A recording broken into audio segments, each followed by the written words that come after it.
नमस्कार, मी Anushree Karandikar. Talk time या कार्यक्रमामध्ये तुमचं सगळ्यांचं अगदी मनापासून स्वागत. टॉक टाइममध्ये आजचा जो आपला विषय आहे तो म्हणजे हृदयाच्या जडपांचे विकार आणि ढगे हेल्थ केअरचे आयुर्वेदिक उपचार. आणि या विषयावरती मार्गदर्शन करण्याकरता आत्ता आपल्यासोबत आहेत doctor Santosh Subhash Dhage sir. Doctor, कार्यक्रमात तुमचं मनापासून स्वागत. नमस्कार. तर प्रेक्षको, आजचा जो आपला विषय आहे तो तुमच्या लक्षात आला असेल, हृदयाच्या झडपांचे नेमके विकार कुठले आहेत आणि ढगे हेल्थ केअरमध्ये त्याच्यावरती नेमके युनिक असे उपचार कशा प्रकारे केले जातात. आत्तापर्यंत डॉक्टरांनी अशा प्रकारचे उपचार केलेले आहेत, ते रुग्ण कशा प्रकारे नेमके बरे झालेले आहेत, या संपूर्ण अनुषंगाने आज आपल्याला डॉक्टर मार्गदर्शन करणार आहेत. त्याआधी आपण डॉक्टरांचीही थोडक्यात ओळख करून घेणार आहोत. आपल्यासोबत आहेत डॉक्टर संतोष सुभाष ढगे सर. ते आयुर्वेद आणि पंचकर्मामध्ये उच्च शिक्षित असून 1995 सालापासून Dhage health care cardio protective Ayurved centre Pune येथे तज्ज्ञ चिकित्सक म्हणून कार्यरत आहेत. हृदयातील ब्लॉकेजेस असणारे रुग्ण आणि हृदयाच्या झडपांचे विकार असणाऱ्या रुग्णांवर आयुर्वेदिक औषधांनी उपचार करण्यामध्ये डॉक्टर पारंगत आहेत. हृदयातील ब्लॉकेजेस असणाऱ्या रुग्णांसाठी त्यांनी नॅचरल बायपास थेरपी ही थेरपी स्वतः त्यांनी उपचार पद्धती जी आहे ती विकसित केलेली आहे आणि आत्तापर्यंत हजारो रुग्णांवरती यशस्वी अशी चिकित्सासुद्धा केलेली आहे. विविध देशांमधून अनेक रुग्ण त्यांच्याकडे या संपूर्ण थेरपीसाठी चिकित्सेसाठी येत असतात आणि त्यांना या सगळ्यातून पूर्णतः आराम मिळालेला आहे. तो कशा प्रकारे तेही आपण पुढे पाहणार आहोत. त्याचबरोबर आंतरराष्ट्रीय आणि राष्ट्रीय पुरस्कारांनीही डॉक्टरांना आत्तापर्यंत सन्मानित करण्यात आलं आहे आणि आंतरराष्ट्रीय परिषदांमध्ये देखील डॉक्टरांनी अनेक लेक्चर्स दिलेली आहेत. तर प्रेक्षको, आजचा विषय पुन्हा एकदा समजून घ्या. आजचा जो आपला विषय तो म्हणजे हृदयातील झडपांचे विकार नेमके कुठले आहेत आणि ढगे हेल्थ केअरमधले त्याचे प्रामुख्याने करण्यात आलेले उपचार. आपण थेट डॉक्टरांकडे जाऊया आणि आजच्या विषयाला सुरुवात करूया.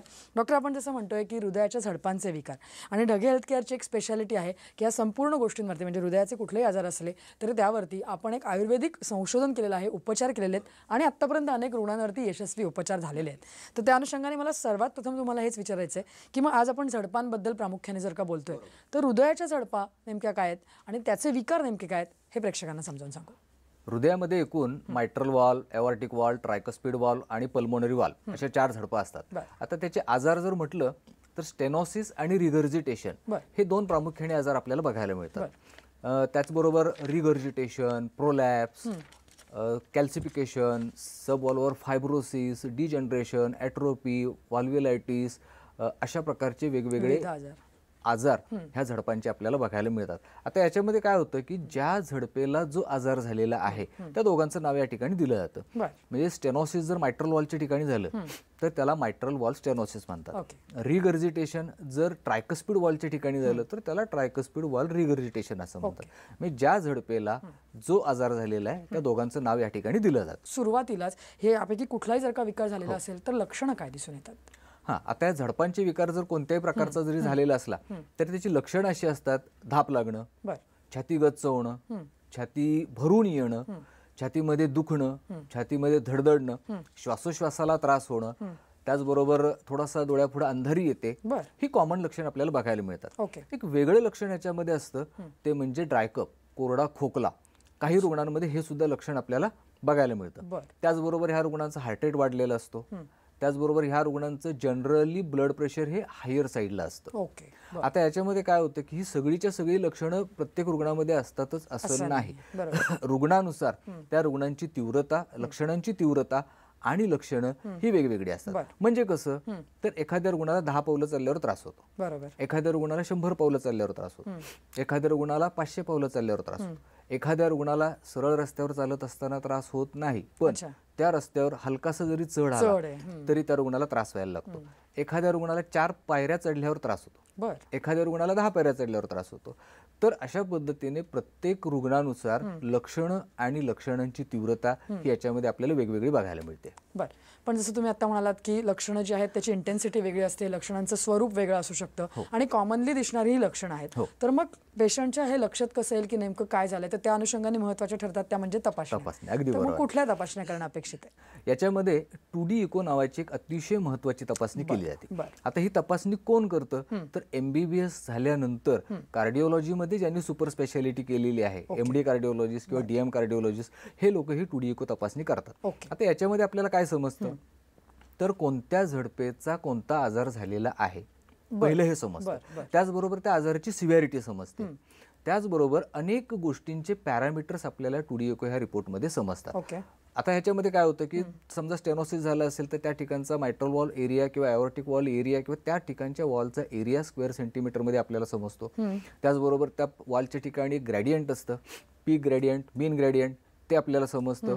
त्याचबरोबर left ventricular internal dimension at the time of diastolic, left ventricular internal dimension at the time of systolic, left ventricular posterior wall thickness at the time of diastolic, at the time of systolic, left ventricular ejection fraction. अशा अनेक गोष्टी आपल्याला ह्या टुडिको रिपोर्टमध्ये समजतात की ज्यामुळे आपल्याला उपचाराची दिशा रुग्णांमध्ये ठरवता येते. त्याचबरोबर अजून एक वेगळी तपासणी असते, TEE म्हणजे ट्रान्स इसोफेजियल इकोकार्डिओग्राफी. पण प्राधान्याने 2D इको ही तपासणी ह्या रुग्णांमध्ये केली जाते. म्हणजे साधारण या प्रामुख्याने 2 तपासण्या करून आपल्याला नेमका विकार काय झालेला आहे ते समजू शकतो. नक्की. मग आता विकार झाल्यानंतर मग भाग येतो तो म्हणजे सगळ्यात महत्त्वाचा उपचारांचा. आणि आता आपण एक्झॅक्टली पण बरं जसं आपण म्हणतो आता हृदयाशी संबंधित कुठलेही विकार, आता आपण आज झडपांबद्दल बोलतोय, परंतु प्रामुख्याने पेशंटच्या मनातच मग हे असते की आता आपल्याला ऑपरेशन किंवा सर्जरी शिवाय पर्याय नाही. तर मग अशा वेळेला आपल्याकडे असे रुग्ण असे आलेले आहेत आतापर्यंत सुद्धा अनेक की ज्यांना सर्जरी सजेस्ट केलेली आहे, परंतु आपले जे उपचार आहेत ते आयुर्वेदिक आहेत. तर काय सांगाल मग आता हृदयाच्या झडपांच्या दृष्टिकोनातून आपले ढगे हेल्थ केअरचे उपचार वेगळे कसे आहेत? हां, वेगळे आहेत. कसे आहेत आता हे जर समजावून घ्यायचं असेल तर मग थोडक्यात आपल्याला ह्या उपचारांचा लाभ होतो आहे की नाही रुग्णांना हे आपल्याला बघायचं आहे.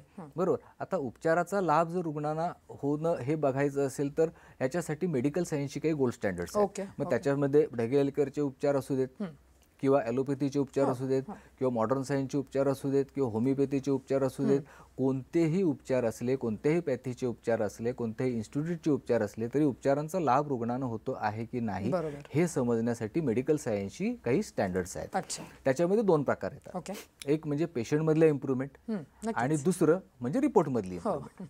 तर आता पेशंटमधली इम्प्रूव्हमेंट म्हणजे काय, तर सिम्प्टोमॅटिकल इम्प्रूव्हमेंट, क्लिनिकल इम्प्रूव्हमेंट आणि फिजिकल इम्प्रूव्हमेंट. आता हे नेमकं काय, तर आपण काय करूया की एका रुग्णाचं उदाहरणच या ठिकाणी घेऊया, म्हणजे हा विषय आपल्याला समजायला खूप सोपा जाईल. एक अमोल नावाचा रुग्ण 35 वर्षाचा ढगे हेल्थ केअरमध्ये उपचारासाठी आलेला होता. आता ह्या रुग्णाचा आपण रिपोर्टच या ठिकाणी बघूया. ह्या रिपोर्टमध्ये स्पष्ट उल्लेख आहे रुमॅटिक मल्टीव्हल्वर हार्ट डिसीज. आता मल्टीव्हल्वर हार्ट डिसीज म्हणजे काय, तर या रुग्णाच्या एकापेक्षा जास्त झडपा डॅमेज झालेल्या होत्या. आता रिपोर्ट काय आहे तो या ठिकाणी बघू आपण. ह्याचं आहे टाईट सिव्हिअर कॅल्सिफिक मायट्रल स्टेनोसिस. ह्याचा मायट्रल वॉल एरिया होता फक्त 0.9 स्क्वेअर सेंटीमीटर. आता स्टेनोसिसमध्ये काय होतं तर त्या झडपेच्या ठिकाणी असणारा जो एरिया आहे तो एरिया कमी व्हायला लागतो, त्याला स्टेनोसिस असं म्हणतात. त्याचबरोबर ह्या रुग्णाला सिव्हिअर मायट्रल रिगर्जिटेशन होतं. त्याचबरोबर या रुग्णाला सिव्हिअर ॲओर्टिक स्टेनोसिस होतं, सिव्हिअर ॲओर्टिक रिगर्जिटेशन होतं, सिव्हिअर ट्रायकोस्पिड रिगर्जिटेशन होतं, मॉडरेट ट्रायकोस्पिड स्टेनोसिस म्हणजे होतं. आता एकूण 4 झडपा असतात. त्या 4 झडपांपैकी 3 झडपा ह्या रुग्णाच्या 2-2 आजारांनी सिव्हिअरली डॅमेज झालेल्या होत्या आणि हा रुग्ण ढगे हेल्थ केअरमध्ये उपचारासाठी आला. आता ह्याला त्रास काय होत होता, तर साधारण 100 पावलं चालल्यानंतर ह्या रुग्णाला धाप लागायची, छातीमध्ये धडधडायचं, त्याचबरोबर डोळ्यापुढं थोडीशी अंधारी यायची. ही प्राधान्याने लक्षणे ह्या रुग्णामध्ये होते. आता ह्या रुग्णाच्या छातीच्या धडधडण्याचा आवाज आजूबाजूला बसलेले जे लोक आहेत त्यांना सुद्धा ऐकायला यायचा. वास्तविक पाहता छातीच्या धडधडण्याचा आवाज, ज्याला आम्ही हार्टबीट साऊंड म्हणतो, हा इतरांना ऐकायला येत नाही, आपल्याला सुद्धा ऐकायला येत नाही. एवढा मोठ्याने ह्या रुग्णाचा हार्टबीट साऊंड होता. याचे हार्ट रेट होते 140 पर मिनिट. आता नॉर्मल हार्ट रेट किती असतो तर 72 असतो. अगदी पिन पॉईंट म्हणलं तर 72 पर मिनिट असा हार्ट रेट असतो. पण नॉर्मल रेंज जर पकडली तर 70 ते 80 ही नॉर्मल रेंज राहते. म्हणजे अशा पद्धतीने ह्या रुग्णाला त्रास होत होता. मग हा रुग्ण ढगे हेल्थ केअरमध्ये उपचारासाठी आला. उपचार झाल्यानंतर पहिला फॉलोअप ज्या वेळेला रुग्णाचा झाला त्यावेळेला या रुग्णाने सांगितलं की डॉक्टर मी आता 1.5 ते 2 किलोमीटर सलग चालू शकतो, मला कोणताही त्रास होत नाही. म्हणजे पेशंट सिम्प्टोमॅटिकली इम्प्रूव्ह झाला. म्हणजे मेडिकल सायन्सचं जे पहिलं गोल्ड स्टँडर्ड आहे सिम्प्टोमॅटिकल इम्प्रूव्हमेंट, म्हणजे पेशंटला बरं वाटतं, साध्या भाषेत सांगायचं तरी पेशंटला बरं वाटायला लागलं. त्यानंतर हे झालं पहिलं गोल्ड स्टँडर्ड. दुसरं आहे क्लिनिकल इम्प्रूव्हमेंट. म्हणजे काय तर ह्या रुग्णाचा हार्ट रेट होता 140 पर मिनिट, म्हणजे नॉर्मल पेक्षा जवळजवळ दुप्पट होता. आता ह्या रुग्णाचा पहिल्या फॉलोअपला हार्ट रेट आला 76 पर मिनिट, म्हणजे तो जवळजवळ normal, as good as normal, म्हणजे पेशंट क्लिनिकली इम्प्रूव्हमेंट झाला. आता फिजिकल इम्प्रूव्हमेंट म्हणजे काय, ह्या रुग्णाचं वय आहे 35 वर्ष. आता 35व्या वर्षी 100 पावलं फक्त चालता येणं हा काही क्रायटेरिया असू शकत नाही. 35व्या वर्षी त्याला 1.5-2 किलोमीटर सहज चालता आलं पाहिजे, एनी हाऊ काही करता आलं पाहिजे. त्याप्रमाणे हा रुग्ण आता 1.5 ते 2 किलोमीटर सहज चालू शकतो. म्हणजे हा रुग्ण फिजिकली सुद्धा इम्प्रूव्ह झाला. बरोबर. आता या रुग्णाचा हा पहिलाच फॉलोअप होता, त्याच्यामुळे आम्ही या रुग्णाचा पुन्हा 2D इको अजून रिपीट केलेला नाही. त्यामुळे तो क्रायटेरिया आता या रुग्णाच्या बाबतीत तरी आपल्याला सांगता येणार नाही. बरोबर आहे. परंतु जसं आता आपण ह्याच्यावरनं समजून घेतलं की कशा प्रकारे आपण हे सगळे रिलीफ देत गेलो त्यांना आणि आज पेशंटला चांगलं वाटतंय, बरं वाटतंय, म्हणजे एक क्वालिटी लाईफ त्यांना जगण्याच्या दृष्टिकोनातून एक पाऊल त्यांनी पुढे उचललं म्हणायला हरकत नाही. असे अनेक रुग्ण तुमच्याकडे येत असतील की ज्यांना असं सर्जरी, म्हणजे मला त्या दृष्टीने तुम्हाला विचारायचं आहे की बऱ्याच वेळेला अशा प्रकारच्या सर्जरीज सजेस्ट केल्यानंतर सगळ्या दृष्टीने हे रुग्ण जे आहेत ते कुठेतरी खचतात. अगदी मग त्यांना इकॉनॉमिकल चिंता असते, त्यांना पुढे बरं होण्याची एक शाश्वती आहे की नाही ही एक चिंता असते. तर त्या दृष्टिकोनातून काय सांगा? म्हणजे बऱ्याच वेळेला असं होतं की कन्व्हेन्शनल उपचार पद्धतीमध्ये टेबलवरतीच आपल्याला कळतं घेतल्यानंतर की पेशंट पुढे जगू शकणार आहे की नाही, इतपत परिस्थिती येते. तर मग अशा वेळेला आपल्या उपचारांनी आपण तेवढा रिलीफ किंवा तितपत हे त्यांना देऊ शकतो का शाश्वती? नक्कीच. आता ह्या संदर्भात मग आपण एकच गोष्ट बघायला हवी की ती म्हणजे रिपोर्ट मधल्या इम्प्रुव्हमेंट्स. कारण रिपोर्ट मध्ये जर इम्प्रुव्हमेंट दिसली, म्हणजे सगळ्यात पहिल्यांदा काय तुमच्या इम्प्रुव्हमेंट दिसायला हव्यात, तर पेशंटला बरं वाटलं. मेडिकल सायन्सनं पहिलं हेच सांगितलेलं आहे की पेशंटला बरं वाटलं पाहिजे. बरोबर. पण बरं वाटल्यानंतर ऑटोमॅटिकली पुढचा टप्पा हा राहतो की रिपोर्टमध्ये माझा जो रिपोर्ट बिघडलेला आहे तो दुरुस्त झालाय का, तो चांगला झालाय का, दुरुस्त म्हणण्यापेक्षा त्याच्यामध्ये सुधारणा काही झालेली आहे का.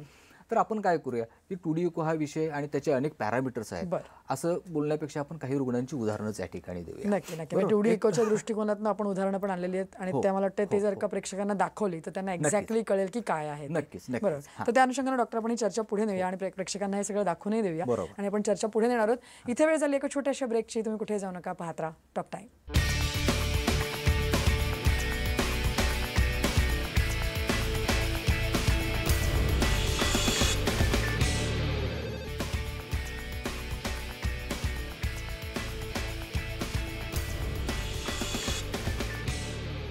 ब्रेकनंतर टॉक टाईममध्ये तुमचं सगळ्यांचं पुन्हा एकदा स्वागत. आपण बोलतोय हृदयांच्या झडपाचे विकार आणि त्याचबरोबर त्यावरती असणारे ढगे हेल्थ केअरचे आयुर्वेदिक उपचार आणि आपल्याला मार्गदर्शन करतायत डॉक्टर संतोष ढगे.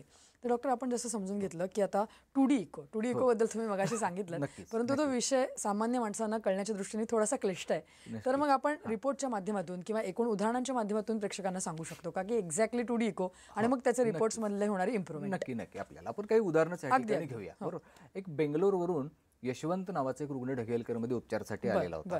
आता ह्या रुग्णाची हिस्ट्री अशी होती की याचे 3 वेळा झडप विकारांचं ऑपरेशन झालेलं होतं. आता त्याचा रिपोर्ट आपण या ठिकाणी बघूया. ह्या रिपोर्टमध्ये सुद्धा त्याचा स्पष्ट उल्लेख आहे 3 वेळा ऑपरेशन झालेल्याचा. आता ह्या रुग्णाला सिव्हिअर मायट्रल रिस्टेनोसिस आहे. त्याचा मायट्रल वॉल एरिया आहे 0.9 स्क्वेअर सेंटीमीटर आणि अशा पद्धतीचा हा जो रिपोर्ट होता. आता याला त्रास काय होत होता, तर साधारण कॉमन लक्षण या रुग्णांमध्ये आपल्याला बघायला मिळतात. तर या रुग्णाला सुद्धा साधारण 100 मीटर चालल्यानंतर धाप लागणं, डोळ्यापुढे अंधारी येणं ही लक्षणं होती. ब्लड प्रेशर या रुग्णाचं थोडंसं हायर साईडला होतं आणि या रुग्णाच्या संपूर्ण पायावरती आणि अंगावरती सूज होती.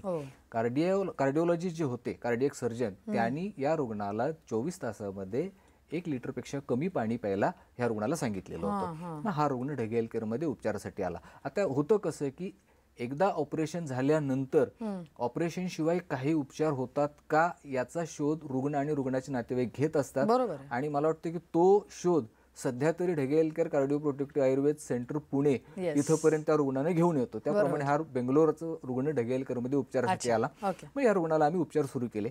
उपचार सुरू केल्यानंतर पहिला फॉलोअप ज्या वेळेला रुग्णाचा झाला त्यावेळेला त्यांना सांगितलं की आता मी 1.5 ते 2 किलोमीटर सहज चालू शकतो. म्हणजे रुग्ण पहिला क्रायटेरिया जो आहे आपला सिम्प्टोमॅटिकल इम्प्रुव्हमेंट, त्यानुसार रुग्णाचा पहिला त्रास कमी झाला. रुग्ण आता 2 मजले सहज चढू शकतो, काही त्रास होत नाही. आणि सगळ्यात महत्वाची इम्प्रुव्हमेंट काय, तर त्याच्या अंगावरची पायावरची सूज ही पूर्ण निघून गेलेली आहे. मग त्यांनी कार्डियक सर्जनला ज्या वेळेला पुन्हा दाखवलं फॉलोअपसाठी, त्यावेळेला कार्डियक सर्जनने आता त्या रुग्णाला 1 लिटरपेक्षा जास्त पाणी प्यायचा ऍडवाइस दिलेला आहे. रुग्ण आता 1.5 ते 2 लिटर पाणी 24 तासामध्ये पितो आणि तरी सुद्धा ह्या रुग्णाचं पुन्हा अंगावरती सूज वाढलेली नाही, पायावरती सूज वाढलेली नाही. मग पहिल्यांदा ह्या रुग्णामध्ये स्टेनोसिस त्या ठिकाणचं जे आहे तो एरिया इम्प्रूव्ह होतोय का हे बघण्यासाठी आम्ही पहिला 2D इको ह्या रुग्णाचा रिपीट केला. त्या रुग्णाचा रिपोर्ट असा आहे की मायट्रल वॉल एरिया 1.2 स्क्वेअर सेंटीमीटर जो आपण ह्या रिपोर्टमध्ये स्पष्ट बघू शकतो. म्हणजे ह्या रुग्णाच्या स्टेनोसिस हे कमी व्हायला लागलेलं आहे. म्हणजे स्टेनोसिसमध्ये काय होतं तर त्या ठिकाणचा एरिया जो आहे वॉलच्या ठिकाणचा तो कमी व्हायला लागलेला असतो. तो ह्या ठिकाणचा एरिया आता इम्प्रूव्ह व्हायला वाढायला सुरुवात झालेली आहे. ही खूप मोठी अचिव्हमेंट या रुग्णामध्ये किंवा अनेक रुग्णांमध्ये बघायला मिळते. आता हा एरिया किती वाढू शकतो या रुग्णात तर आत्ताशी सुरुवात झाली आहे वाढायला. तर आपण एक दुसरं एक उदाहरण घेऊया. एक हैदराबाद वरून राजेश्वरी नावाचा रुग्ण ढगेलकरमध्ये उपचारासाठी आलेला होता. आता या रुग्णाचा सुद्धा मायट्रल वॉल एरिया होता 1.6 स्क्वेअर सेंटीमीटर. या रुग्णाचं डायग्नोसिस असं होतं की मॉडरेट मायट्रल स्टेनोसिस. त्याचबरोबर ह्या रुग्णाला left ventricular internal dimension at the time of diastolic होतं 5.6 सेंटीमीटर, की जे रिपोर्टमध्ये स्पष्ट सांगितलेलं आहे की डायलेटेड. म्हणजे काय तर लेफ्ट व्हेंट्रिकल नावाचा जो एक कप्पा आहे, हृदयामध्ये एकूण 4 कप्पे असतात, त्यापैकी हा कप्प्याचा आकार वाढलेला आहे. त्याचबरोबर लेफ्ट ॲट्रियमचा जो कप्पा आहे त्याचा सुद्धा आकार वाढलेला आहे, डायलेटेड असं ह्या रुग्णामध्ये स्पष्ट सांगितलेलं आहे. आता ह्या रुग्णाला लक्षणं काय होती तर साधारणतः 1 मिनिट चालल्यानंतर धाप लागणं, डोळ्यापुढे थोडीशी अंधारी येणं, ब्लड प्रेशर हायर साईडला होतं. या रुग्णाला सुद्धा पायाला सूज होती, चेहऱ्याला सूज होती. आणि मग ह्या रुग्णाला मी ढगेलकरचे उपचार सुरू केले. उपचार सुरू केल्यानंतर पहिल्या फॉलोअपला रुग्ण आला त्यावेळेला त्यांनी सांगितलं की आता ह्या तक्रारी ज्या आहेत ह्या कमी झालेल्या आहेत. मग साधारण 2 ते 2.5 वर्षानंतर ज्यावेळेला आम्ही पुन्हा 2D इको रिपोर्ट केला त्यावेळेला तो रिपोर्ट असा होता की ढगेलकरच्या उपचारापूर्वीचा मायट्रल वॉल एरिया होता 1.6 स्क्वेअर सेंटीमीटर. ढगेलकरच्या उपचारानंतरचा मायट्रल वॉल एरिया आहे 2.2 स्क्वेअर सेंटीमीटर. म्हणजे इतक्या चांगल्या पद्धतीनं तो वाढला. त्याचबरोबर उपचारापूर्वी left ventricular internal dimension at the time of diastolic होतं 5.6 जे डायलेटेड होतं. उपचारानंतर आहे ते 4.1 स्क्वेअर सेंटीमीटर. म्हणजे त्याचा आकार सुद्धा हा कमी झाला. तो आकार कमी होणं आणि लेफ्ट व्हेंट्रिकलचा आकार कमी होणं आणि स्टेनोसिस जे आहे ते कमी होणं, ह्या दोन्ही गोष्टी ह्या रुग्णामध्ये सुद्धा आपल्याला चांगल्या पद्धतीनं बघायला मिळाल्या. म्हणजे जसं आपण बघतो जसं की आपण रिपोर्टच्या माध्यमातूनच दाखवून देतो की कशा प्रकारे आपल्या ढगे हेल्थ केअरच्या उपचारानंतर या गोष्टी करतात. आणि जसं प्रामुख्याने तुम्ही म्हणालात की सर्जरी करून आलेले पेशंट सुद्धा आहेत त्यांच्यावरती सुद्धा आपण प्रामुख्याने सर्जरी न करताही आलेले पेशंट आहेत. काही उदाहरणं आपल्याला अजूनही या ठिकाणी सांगायचे आहेत. 1-2च उदाहरणं सांगितलेत, मी माझी स्वतःची पाठ थोपटून घेतोय असं व्हायला नको. खरंय नाही तुम्ही म्हणालात तसं काही सर्जरी केल्यानंतर किंवा सर्जरीच्या आधी सुद्धा आपण यशस्वीरित्या उपचार करतोय हे सगळ्यात महत्त्वाचं आहे. रुग्णांमध्ये दिसतात आपल्याला. तर डॉक्टर या अनुषंगाने आपण चर्चा पुढे नेऊया. आणखीन आपल्याकडे जे रुग्णांचे रिपोर्ट्स आहेत त्या अनुषंगाने आपण ही चर्चा पुढे नेणार आहोत. इथे वेळ झाली एका छोट्याशा ब्रेकची. तुम्ही कुठे जाऊ नका, पाहत राहा टॉक टाइम.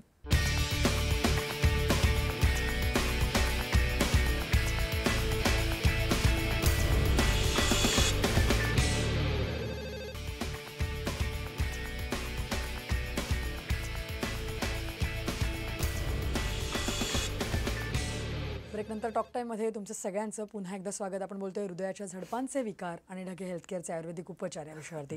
आपण पुन्हा एकदा डॉक्टरांकडे जाऊया. डॉक्टर, आपण जसं आता 2 बघितले रुग्ण, त्यांचे अनुभव बघितले.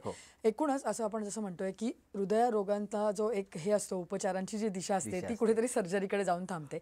आणि मग त्याच्यानंतर जर का काही आपल्याला आधार घ्यायचा असेल आणि जर आपल्याला चांगलं आयुष्य पुन्हा एकदा जगायचं असेल तर पुन्हा ती दिशा जी जाते ती ढगे हेल्थ केअरकडे जाते. आणि असे अनेक रुग्ण आपण आता पाहतोय. आणखीन काही उदाहरणं देता येतील? नक्कीच. एक वेगळं उदाहरण मला आवर्जून या ठिकाणी द्यायचं आहे. मध्य प्रदेशमधून एक प्रदीप कुमार नावाचा रुग्ण ढगे हेल्थ केअरमध्ये उपचारासाठी आलेला होता. त्याचा रिपोर्ट पहिल्यांदा आपण या ठिकाणी बघूया. रिपोर्टमध्ये स्पष्ट उल्लेख आहे की severe mitral regurgitation, severe pulmonary artery hypertension. आता ह्या रुग्णाला झडपांचा विकार होताच, त्याचबरोबर या रुग्णाचं हार्ट फंक्शन हे खूप कमी आलं होतं. म्हणजे LVEF ह्या रुग्णाचा रिपोर्टमध्ये आहे 25%, म्हणजे खूप कमी आलेलं होतं. त्याचबरोबर या रुग्णाची हिस्ट्री अशी होती की या रुग्णाची 2 वेळा एन्जिओप्लास्टी झालेली होती. आता एन्जिओप्लास्टी नंतर सुद्धा पुन्हा ह्या रुग्णाला काही त्रास व्हायला लागले, पुन्हा एन्जिओग्राफी केली तर नव्यानं पुन्हा काही ब्लॉकेजेस या रुग्णामध्ये निर्माण झालेले होते. आणि मग 2D इकोमध्ये तोही काही मुद्दे ह्याच्यामध्ये दिसत आहेत आपल्याला. म्हणजे हृदयाचे काही पार्ट जे आहेत की जे या रिपोर्टमध्ये दिसत आहेत अकायनेटिक. आता अकायनेटिक म्हणजे काय तर त्या ठिकाणचे जे मसल्स आहेत त्या मसलची मुवमेंट पूर्ण थांबणे. ती मुवमेंट पूर्ण का थांबते तर त्या ठिकाणचं ब्लड फ्लो थांबतो. ब्लड फ्लो थांबल्यामुळे त्या ठिकाणचं ऑक्सिजन सप्लाय थांबतो, त्या ठिकाणचं न्यूट्रिशन थांबतं, त्या ठिकाणचं इलेक्ट्रिक इम्पल्सेस थांबतात. आणि म्हणून मग हा रुग्ण ढगे हेल्थ केअरमध्ये उपचारासाठी आला ह्या तिन्ही आजारांसाठी. म्हणून मग आम्ही त्याला रिगर्जिटेशन जे होतं त्याचे उपचार सुरू केले. त्याचा LVEF जो कमी होता म्हणजे हार्ट फंक्शन जे कमी झालेलं होतं त्याचे उपचार सुरू केले. त्याचबरोबर ब्लॉकेजेस असल्यामुळे हृदयाचा रक्तपुरवठा कमी होता म्हणून आमची जी नॅचरल बायपास थेरपी ही जी उपचार पद्धती आम्ही स्वतः विकसित केलेली आहे तेही उपचार ह्या रुग्णाला सुरू केले. बरं. आणि ॲज युजल काही महिन्यानंतर रुग्णाचा त्रास कमी झाला. अरे वा. म्हणजे ढगे हेल्थ केअर आणि ढगे हेल्थ केअरमध्ये उपचारासाठी आलेले हे रुग्ण यांच्या बाबतीमध्ये ही गोष्ट अतिशय समाधानाची आहे की उपचार सुरू केल्यानंतर या रुग्णांना पहिल्यांदा बरं वाटायला लागतं, की जे मेडिकल सायन्सचं पहिलं गोल्ड स्टँडर्ड आहे. Absolutely. त्याप्रमाणे या रुग्णाला बरं वाटलं आणि साधारण 1-1.5-2 वर्षानंतर पुन्हा आम्ही या रुग्णाचा 2D इको रिपोर्ट केला. त्या रिपोर्टमध्ये ह्या ठिकाणी स्पष्ट आपण बघतोय ढगे हेल्थ केअरच्या उपचारापूर्वी होतं सिव्हिअर मायट्रल रिगर्जिटेशन आणि आता आहे माइल्ड मायट्रल रिगर्जिटेशन. म्हणजे सिव्हिअर जो डिसीज होता तो आता माइल्ड झालेला आहे. त्याचबरोबर सिव्हिअर पल्मोनरी आर्टरी हायपरटेन्शन होतं, आता या ठिकाणी नाही.